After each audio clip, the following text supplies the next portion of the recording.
Well, in the playoffs, the Battle of Ontario and the Battle of Florida did not go these two specific teams' ways. We're talking about the next two teams eliminated from the playoffs, which are actually the third and fourth teams in the Eastern Conference eliminated from the first round, and that is the Ottawa Senators and the Tampa Bay Lightning. Both teams got bounced in round one by their state and province rivals. We'll touch on how they did this past year, and we'll look at their UFA's, RFA's draft capital and how they could improve to get better for the future, with all the updates surrounding Ottawa and Tampa Bay leading into the offseason coming up right now.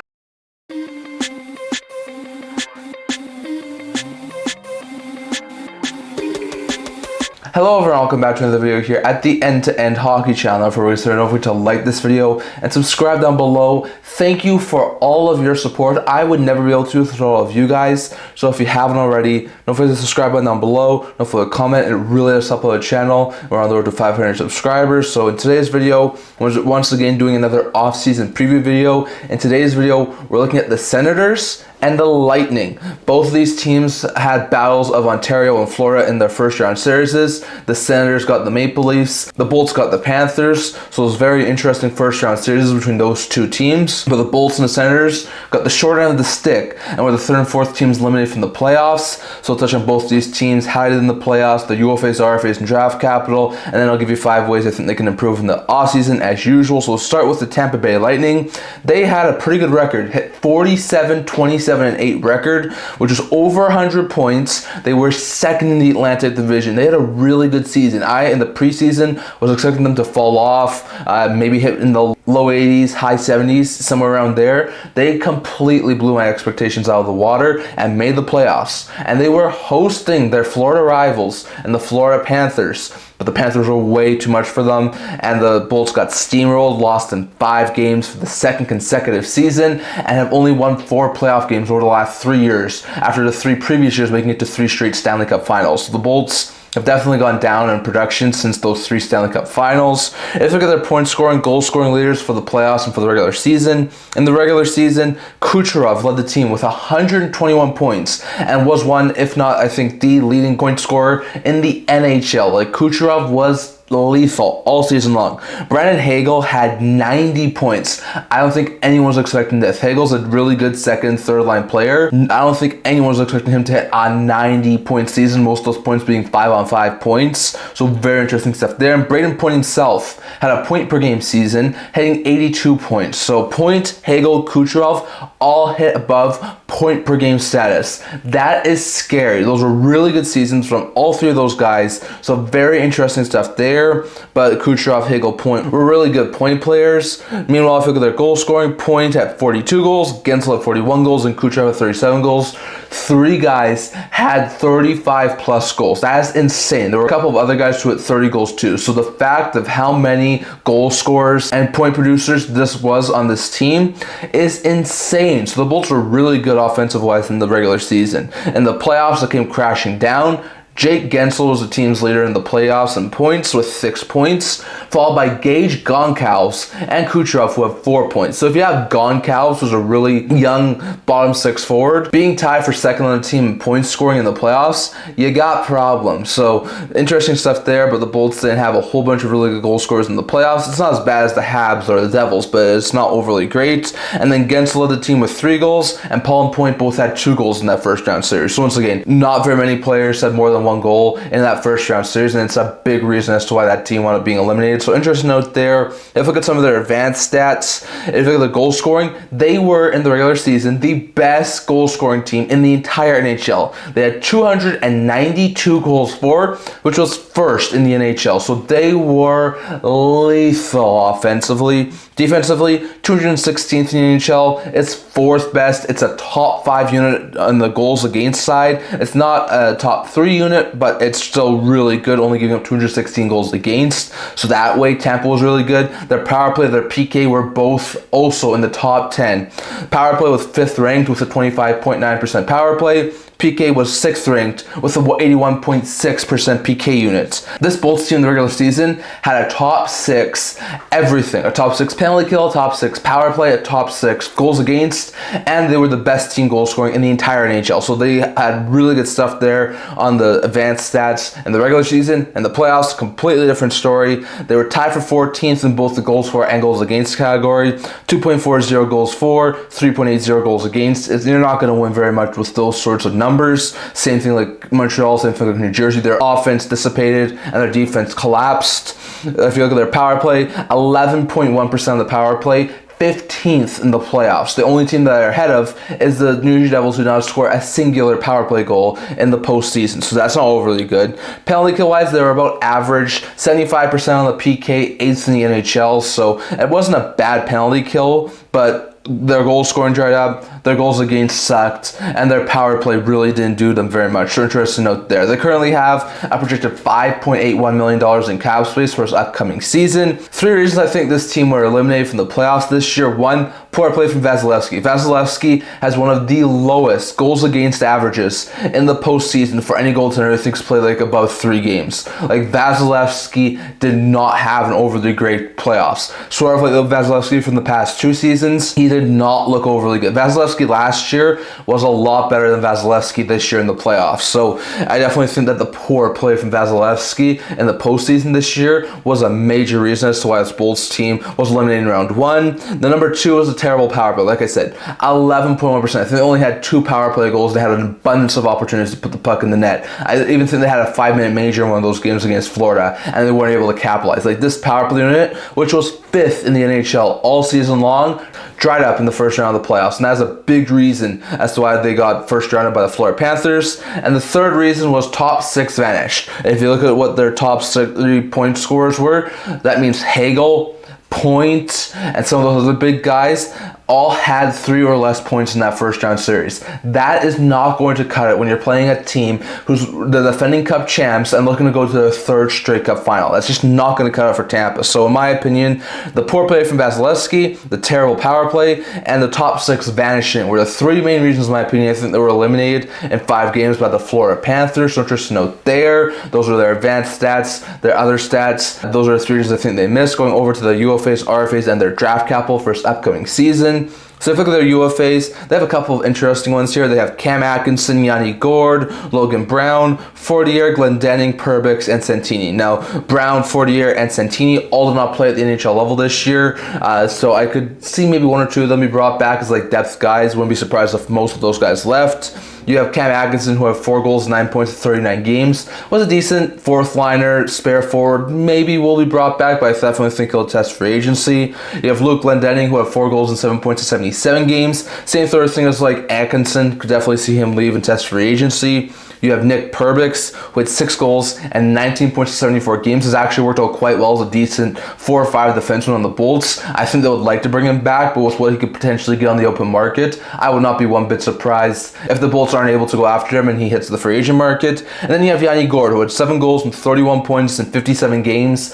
Once again, looked really good on the 3rd line for Tampa. I think they would like to bring him back. I'm not sure if they're going to be able to. So UFA's headlined by Gourde and Perbix for the Bolts. If we go to RFA side, very little amount of RFAs, so definitely significant ones. You have Goncalves, Korzak, Finley, Marella, Corzier, and Hallenfelt. Now, if you look at those guys, Hallenfelt, Marella, and Korzak all didn't play at the NHL level. Finley had no points in 1 game, and Corzier no points in 5 games. They're all lower-end, younger players. I could see maybe 3 or 4 of them be brought back. Maybe 1 or 2 of them don't be brought back, but I think most of those guys will be brought back. You also have Gage Goncalves, who had 8 goals and 20 points in 60 games. Actually started to work really well as like a bomb 6 forward. Was one of their leading point scorers in the playoffs. So I definitely think they'll bring back Goncalves on like a 2-3 year deal, probably somewhere between like $2 and $3 million, somewhere around there. So interesting note there, but Goncalves is definitely the headliner on the RFA market. If you look at their draft capital for this upcoming season, they currently have 7 picks for this upcoming draft, which is the average amount you'd expect a team to have, but it is a little bit misleading. They currently have no picks in the 1st, 3rd, or 6th round. They have the Kings' 2nd round pick, the Oilers' 4th round pick, the Bolts' 5th round pick, and they have their own, as well as the Wilds, the Mammoth, and the Sharks' 7th round pick. So they have 4 7th round picks. So in the top 6 rounds, they only have 3 picks. So they do have 7 draft selections, which isn't overly bad for a team who actually did make the playoffs, but they only have 3 in the first 6 rounds and only have 1 in the first 3 rounds. So that's a little bit misleading. They don't have too many high draft selections, but they still do have 7 picks, and they'll have to probably try and make good use, especially those 7th rounders. So interesting note there. And lastly, going over to 5 ways I think this team should approach the offseason, try and get better and improve for next year, and maybe go a little bit farther into the playoffs. First has to be figure out the Isaac Howard situation. Now, we've heard this a couple of times over the past little while. It sounds like Isaac Howard will not be brought back by Tampa. He was a first-round pick a couple of years back, was supposed to sign a new contract with the Bolts, has not at this point yet, and even the Tampa Bay Lightning's GM has come out and said it's unlikely that he does sign before August next year when his rights expire. So they have to figure out that situation. Do they trade Howard, try and get maybe like a 2nd or a 3rd round pick back in return and try and salvage whatever they can from that situation? Or do they keep him, let him play 1 more season in college, hope that maybe he'll sign next year and risk losing him as a free agent for nothing? So they have to figure out the Howard situation as priority numero uno. Number 2 has to be consider moving McDonough or Cirelli to free up cap space and maybe add some more draft capital. Now, Cirelli, McDonough, both are probably the most likely trade candidates to be sort of cap dumps for the Bolts. McDonough's entering final year of his deal. He's making $6.75 million. I could even see the Bolts, if it makes sense, try and consider a buyout for McDonough. Like, he's a decent guy, but paying $6.75 million for a defenseman who's probably going to be a 3rd pair guy, not the smartest of moves there for the Bolts. So I definitely think they'll try and move McDonough. I've seen Cirelli's name come up a little bit. It seems like he's probably the most likely of their forwards that you could move. A year ago, it sounded like maybe Hagel was the more likely one with his trade protection, but after the season he had, I do not think he'll get moved. So I'll definitely watch out to see if Cirelli and McDonough are potential options for the Bolts to trade this offseason. The 3rd thing I think they need to do is add a top 4 defenseman, especially if they move on from McDonough. They could definitely use a little bit more of a boost in the top 4. They have JJ Moser had a pretty good season last year when he wasn't healthy. They have Hedman, they have Chernak, they have a couple of decent guys like Radish who can fill in the top 4, but ideally I think they would probably want another top 4 defenseman. I don't think they'll go after the top end guys, but maybe someone who can be like a 4 or 5 guy and maybe sort of fit into that 2nd pair would be a smart move there for the Bolts. So I definitely think adding a top 4 defenseman has to be a priority. 4th thing has to be adding 2 or 3 top 9 forwards. This is another priority the Bolts have to have. Like I said, they do not have overly great offensive production in the playoffs. In the regular season they were great, but in the playoffs they weren't. They have guys like Yanni Gordon who could potentially be moved off in the free agent market, Atkinson, Glendening. On top of that, if they do wind up moving off of Cirelli, I think they could try and go after some maybe lower end guys. Like, I think they probably won't go after the big free agents like Marner or Ehlers or Besser. Like, I don't think that's going to happen, but maybe some of the lower end guys who won't cost a whole bunch, who maybe cost between like $3 and $4 million, who could fit in that top 9, I think will be a smart move there for Tampa. So I think adding 2 or 3 top 9 forwards in free agency or maybe even in the trade market will be a smart move there. And the 5th thing I think they need to do is get a backup for Vasilevsky. I think the reason Vasilevsky has not been overly great this year and over the past couple of seasons in the playoffs is because he's playing too many games in the regular season. As much as Jonas Johansson was a decent backup, his contract's ending, and I don't see him being brought back by the Tampa Bay Lightning. So in my opinion, I do think that the Wolves will try and find a solid backup for Vasilevsky, something similar to what the Rangers have with Jonathan Quick, where they have a veteran guy who can play 15 to 20 games, take off a couple of nights for Shesterkin, but they can trust that he can be a guy who can get them a win. So I think the Bolts are going to be having to look for that in this year's free agency. So in my opinion, the 5 things I think the Bolts should do this offseason to get better for next year is figure out the Howard situation, consider moving McDonough and or Cirelli, add top 4 defensemen, 2 to 3 top 9 forwards,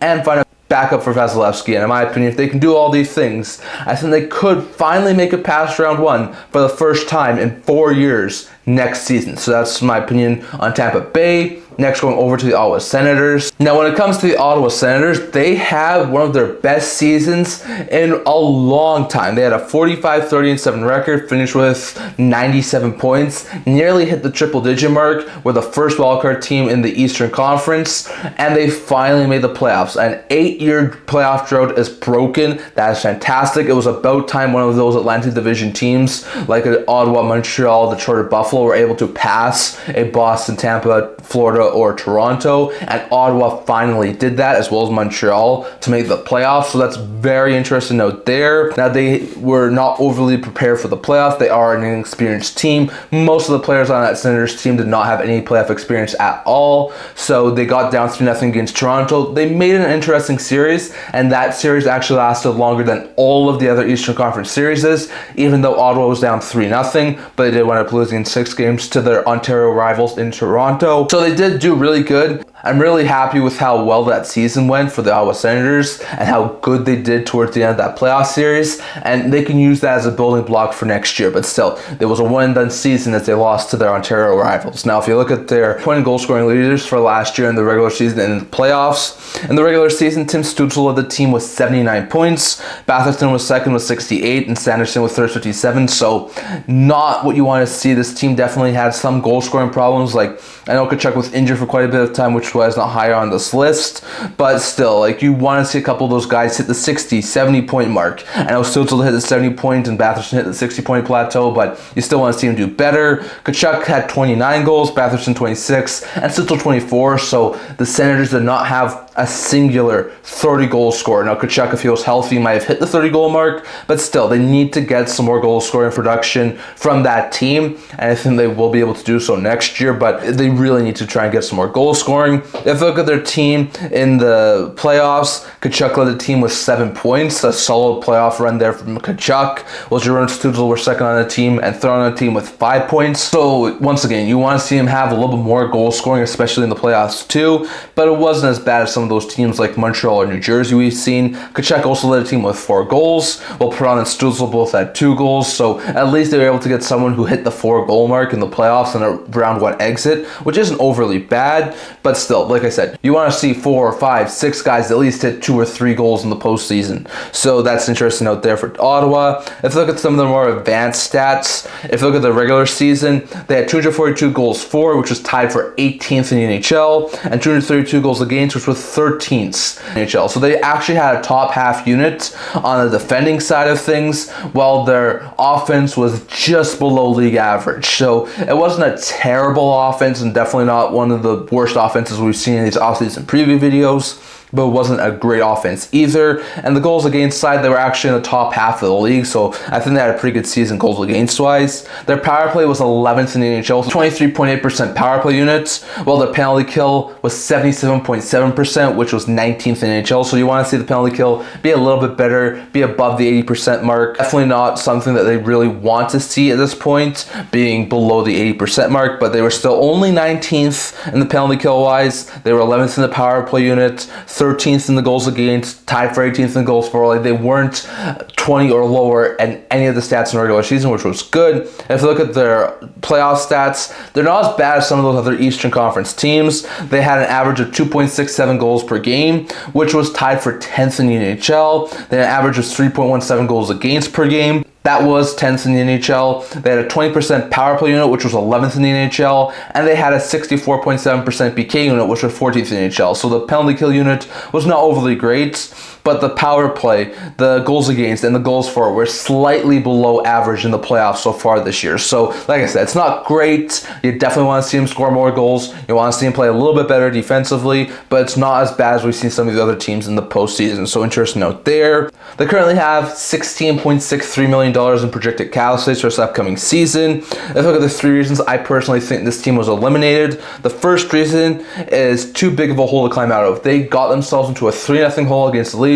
Say what you want about the Leafs. They do blow series leads. They've done it before. They did it against Boston, Montreal, Tampa Bay, all of those teams. But they have never blown a 3-0 lead. So even though the Senators were able to make it 6 and make it interesting, I don't think the Leafs are ever going to blow that 3-0 series lead in round 1. So in my opinion, having too big of a hole to climb out of was the first problem for the Senators. The second one was not enough depth scoring. Like we said, Tkachuk, Stützle, those guys started to pick up the pace, especially later on into the series, but they did not have the depth scoring that a lot of these teams who go deep in the playoffs do. So I think adding some more depth scoring would have definitely helped this team go a little bit farther this year, but that was a big reason as to why they were eliminated. The third reason this team was eliminated was they did not have great special teams. Like we said, the penalty kill was not overly great, especially in game one. Toronto walked all over Ottawa's penalty kill units. Towards the end of the playoffs, the Senators really started to pick up the pace special teams wise, but even though it was in the higher side of things, the power play, the PK wasn't overly great.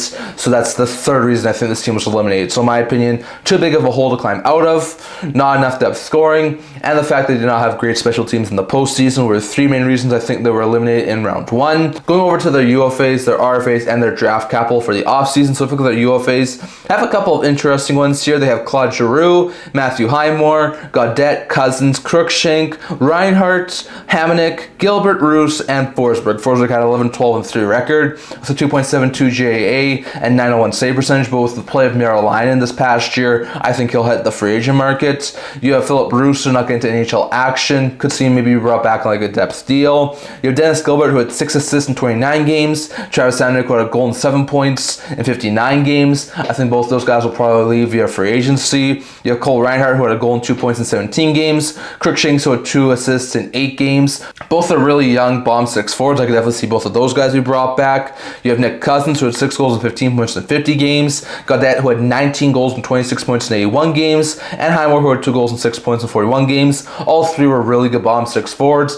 Maybe 1 or 2 of them are brought back. I could definitely see a couple of them, if not all of them, hit free agency. So I was going to see on that. And then you have Claude Giroux, who had 15 goals, 50 points, 81 games. I think there's a very high likelihood Giroux is brought back by Ottawa. Not a guarantee by any means that Giroux is going to be back, and he very well could wind up hitting the free agent market, but I definitely think he'll be brought back by Ottawa. If you look at their RFAs, you have Zetterlund, Jenik, Robins, Bourgault, Clevin, Gounet, and Merrill. Gounet, Bourgault, and Robins all didn't play the NHL level. Jenik only played 2 games. I could see most of those guys be brought back on like lower end deals. You have Lili Merrill, who had an 8-3 on record with a 1.99 GAA and 925 save percentage in the NHL for the Ottawa Senators. Had really good stats both the NHL and AHL level for Ottawa. He's definitely going to be a backup this year, so he's definitely going to be brought back. You have Clevin, who had 4 goals and 10 points in 79 games. Looked fantastic in round 1 of the playoffs, so he's definitely going to get a new extension. I wouldn't even be surprised if it was a longer term deal. And you have Fabian Zetterlund, who had 19 goals and 40 points in 82 games with the Sharks and the Senators combined. He was acquired at the trade deadline. I definitely think the Senators will sign him to be a decent middle 6 forward, maybe on like a shorter term 2 to 4 year deal for Zetterlund. So we're going to have to wait and see on that, but those are the RFAs headlined by Zetterlund, Clevin, and Merrill. Going over to the team's draft capital for the 2025 draft.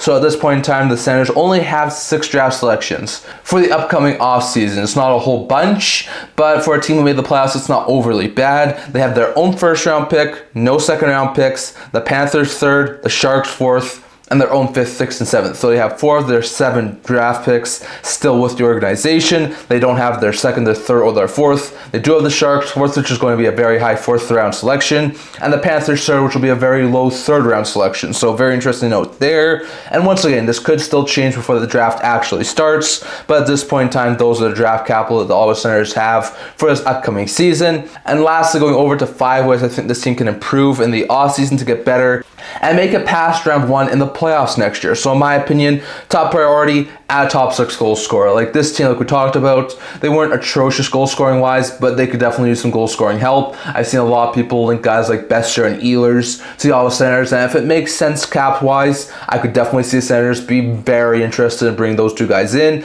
I don't think Bennett makes a lot of sense. Probably not Mikael Granlund. There's probably a couple of other guys out there who may be on the lower end side, the tier below Ehlers and Beathard, who would make some sense. But I definitely think whether it be via free agency most likely, or maybe even via the trade market with guys like Zegras or Kreider, I definitely think the Senators will go after a top 6 goal scorer this offseason. Second thing to improve in the offseason is add a defensive right shot top 4 defenseman. Now, like we said, Jensen has had a lot of injury troubles this year, and he might be a little bit more suited for the 3rd pair. So with that in mind, adding a guy who's on the right side, maybe a little more of a veteran presence, will be a smart move there for the Senators. Would not be one bit surprised if they go after a guy like Aaron Ekblad Ekblad in free agency. Maybe a guy like Rasmus Anderson in the trade market if he's available. So we'll have to wait and see on that. But going after a defensive-minded right-shot defenseman, smart move there for Ottawa. The third thing has to be add some more of their younger players. Holiday, Hamara, Yakimchuk, Marilainen should all be given opportunities in training camp to make this team once again it's a training camp option. But I definitely think those younger players should have opportunities to make the roster this year. So that's priority number 3.